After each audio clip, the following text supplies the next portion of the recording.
অর্থমন্ত্রী কি করে এই বাজেট বাস্তবায়ন করবেন এবং সম্পূরক বাজেটে যেই টাকা তিনি চেয়েছেন পরিচালন ব্যয়ের জন্য।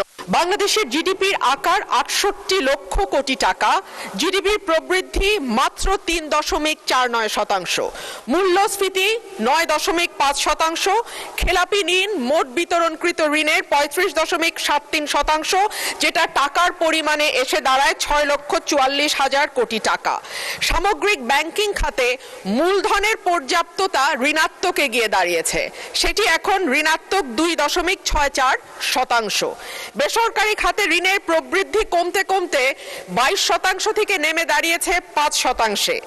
বাণিজ্য ঘাটতি বেড়েছে এবং হয়ে দাঁড়িয়েছে $২২.২১ বিলিয়ন, যেটি ইন্ডিকেট করে রপ্তানির হ্রাস এবং আমদানির বৃদ্ধিকে। আগে যেটা ছিল ২২%।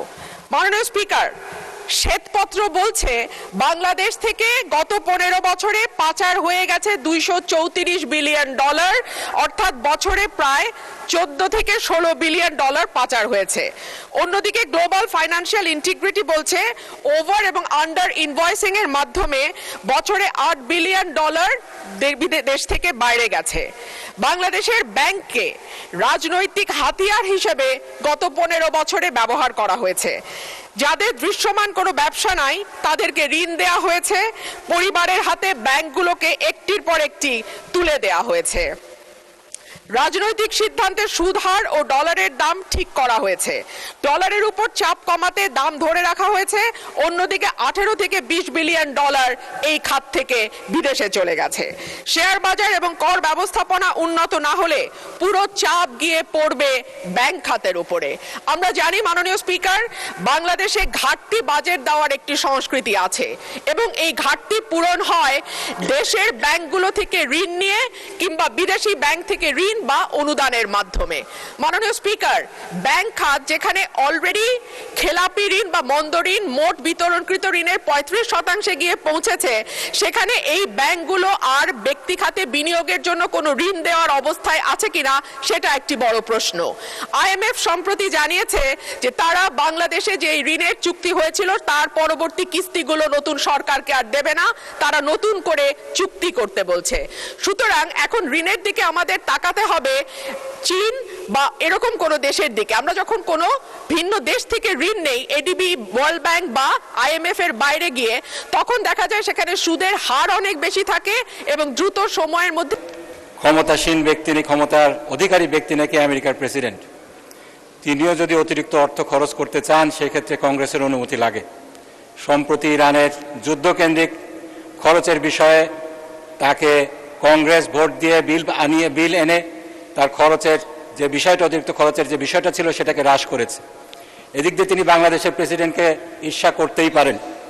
বাংলাদেশের প্রেসিডেন্টকে সংবিধানের ৯১ অনুচ্ছেদ অনুযায়ী যে ক্ষমতা দেওয়া হয়েছে, অতিরিক্ত খরচের ব্যাপারে ওনাকে কারোর কাছে জবাবদিহি করতে হয় না। তিনি খরচ করবেন, তারপরে এটা রবার স্ট্যাম্পের মতো সম্পূরক বাজেট হিসাবে সংসদে পেশ করা হবে। আমাদের পাশ করা ছাড়া আর কোনো উপায় থাকবে না। মাননীয় স্পিকার, এই বিষয়টাকে অ্যাড্রেস করার জন্য একটি আইন হয়েছিল, সরকারি অর্থ ও বাজেট ব্যবস্থাপনা আইন ২০০৯। সেখানে ১২ নম্বর ধারায় যেটা বলা হয়েছে, সংশোধিত বাজেট যথাসম্ভব প্রত্যেক বছরের মার্চ মাসের মধ্যে পেশ করিতে হইবে। এক্ষেত্রে যথাসম্ভব এই শব্দটার অ্যাবিউজ করে, মিসইউজ করে বাজেট, সম্পূরক বাজেট কখনোই মার্চ মাসে দেওয়া হয় না। যথাসম্ভব বলতে কি বোঝানো হয়েছে এটার যথাযথ ব্যাখ্যা দরকার রয়েছে। কেন সরকার মার্চ মাসে সম্পূরক বাজেট দিতে ব্যর্থ হলো? মার্চ মাসের পরে এপ্রিল গেল, মে গেল, 2টা মাসেও সম্পূরক বাজেট দিতে ব্যর্থ হলো, জুন মাসে এসে সম্পূরক বাজেট দিল। এই ব্যাপারে সরকারি দলকে, যারা এই সম্পূরক বাজেট নিয়ে এসেছেন তাদেরকেও জবাবদিহির আওতায় আনতে হবে। সেজন্য আমার যে প্রস্তাব রয়েছে, স্পেসিফিক প্রস্তাব, সেটা হলো এই সংবিধানের ৯১ অনুচ্ছেদে রাষ্ট্রপতির নামে সরকারকে যেভাবে করে দেওয়া হয়েছে, ক্ষমতা দেওয়া হয়েছে, যথেচ্ছা খরচ করার পরে বাজেটটা সংসদের সম্পূরক বাজেট হিসাবে নিয়ে আসার, এটাকে সংশোধন করতে হবে, সংস্কার করতে হবে। পাশাপাশি সরকারি অর্থ এবং বাজেট ব্যবস্থাপনা আইনের যে স্পিরিটটা রয়েছে, মার্চ মাসের মধ্যে সম্পূরক বাজেটটাকে আনতে হবে। এখানে কোনো যে ধরনের এখতিয়ার দেওয়া হয়েছে যত সম্ভব এই ক্লজটার মাধ্যমে এটাকে উঠিয়ে সম্পূরক বাজেটকে মার্চ মাসের মধ্যে পাশ করে তারপরে অতিরিক্ত যে অর্থটা খরচ করার বিষয় আছে সেটা সরকারকে করতে হবে। আমি সেজন্য যেটা বলছি, এটাকে যেহেতু এই খাতে 12,500 কোটি টাকা অতিরিক্ত খরচ করা হয়েছে, জাতি জানতে চায় এটা কোন খাতে খরচ করা হয়েছে। একটি বই দেওয়া হয়েছে আমাদেরকে সংশোধিত বার্ষিক উন্নয়ন কর্মসূচি, সেখানে বলা হয়েছে 12টা প্রকল্প আনা হয়েছে। এত অতিরিক্ত টাকা খরচ করা হলো।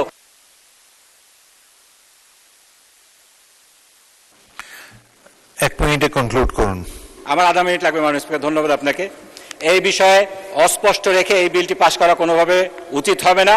ফ্যামিলি কার্ডের এখন ফ্যামিলি কার্ডের উদ্দেশ্যটা কি? উদ্দেশ্যটা হচ্ছে সেই বাড়ির গিন্নিকে ক্ষমতায়ন করা, তার জীবনযাত্রার মানের মধ্যে একটা পরিবর্তন আনা, পরিবারের সমাজে তার একটা সম্মানজনক জায়গায় দিয়ে যাওয়া, এবং সে যে টাকাটা খরচ করবে রুরাল ইকোনমিতে সেটার একটা ইম্প্যাক্ট আছে, একটা মাল্টিপ্লায়ার এফেক্ট যেটা গ্রোথ সৃষ্টি করবে, সব মিলিয়ে।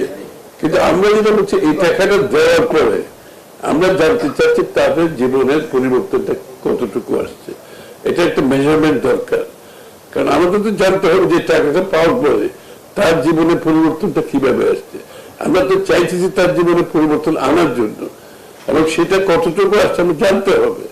আর যদি কোনো কারণে পিছিয়েও যায় তাহলে কি কারণে পিছিয়ে গেছে, এই জিনিসগুলো তো আমাদের অ্যানালিসিসের মধ্যে থাকতে হবে, যাতে করে আমরা এর পরবর্তী পর্যায়ে আরেকটা নতুন ভাবে পদক্ষেপ নিতে পারি যদি কোনো শর্টকামিং থাকে।